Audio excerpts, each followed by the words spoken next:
Hold here, and I'm excited as we approach Good Friday and Easter next week, the holiest week in the calendar. And this is such an exciting time as we look at the death and the resurrection of Jesus. And next week, I'm planning to be on every day just for a short feature on the death and the resurrection of Jesus as we celebrate Holy Week.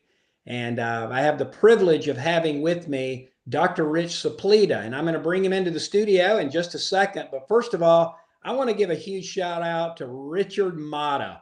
Richard Mata does so much tech ministry at Living Hope Church, and he's just been such a blessing to many people. Many of you watch us on live stream, and he's the reason for that.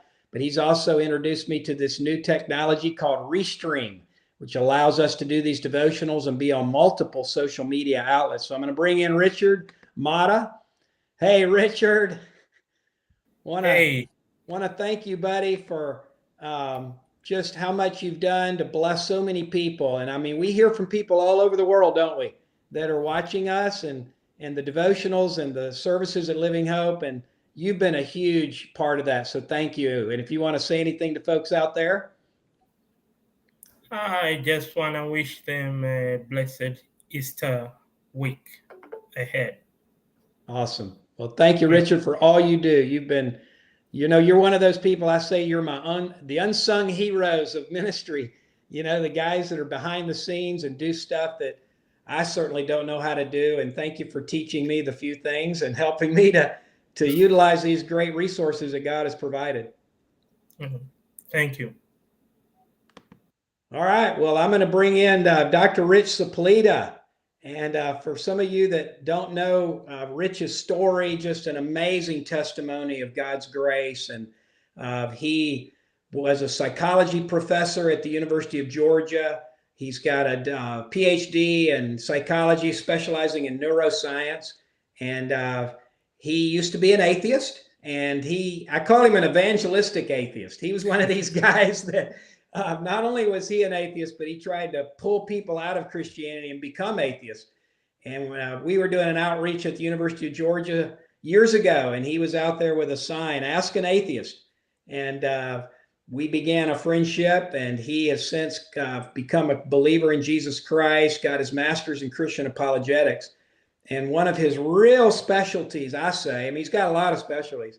I have to have a dictionary out whenever he speaks because he always uses words I don't understand. But one of his real specialties is the resurrection of Jesus, because of, I think, how instrumental that was in his own conversion and in his being a Christ follower. So, Rich, we'll dive into this next week, but I'd love for you to say a few words about yourself and particularly this topic. Right. Well, hey, just a word there. Don't get the dictionary out, because some of those words I make up just to sound smart. So if you have your dictionary, you might realize that I'm just making up some stuff there. Hey, but we're not making up anything about the resurrection. That really happened.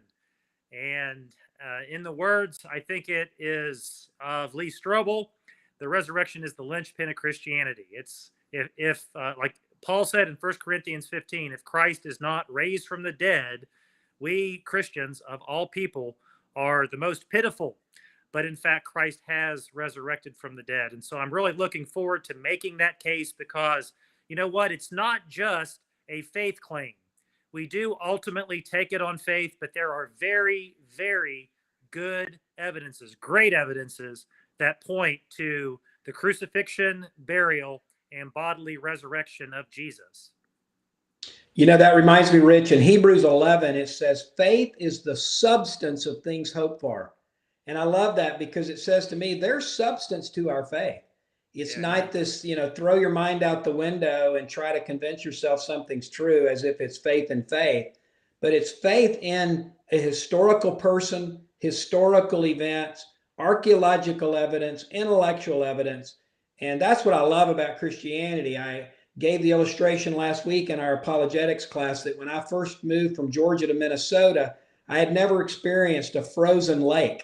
And so the first time I'm out on this, on a jog, and there's a lake and it's cold, and I'm tiptoeing on the ice and wondering if it's safe enough, only to look and there's a big, huge truck driving across the lake. Well, I didn't understand that there was about 2 feet of ice, if not more. And so I say it's not how much faith you have; it's the object of your faith. And Right. I could have just had a teeny bit of faith that day that that ice would hold me, and I step out, it's going to hold me. And there is so much evidence for Jesus, the resurrection, and Christianity.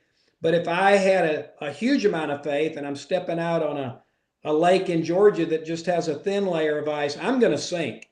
And Right. so, we're here to say there is substance to faith in Jesus, and we want to unpack that next week as we really look at the death and the resurrection of Jesus. So you willing to join me for that, Rich?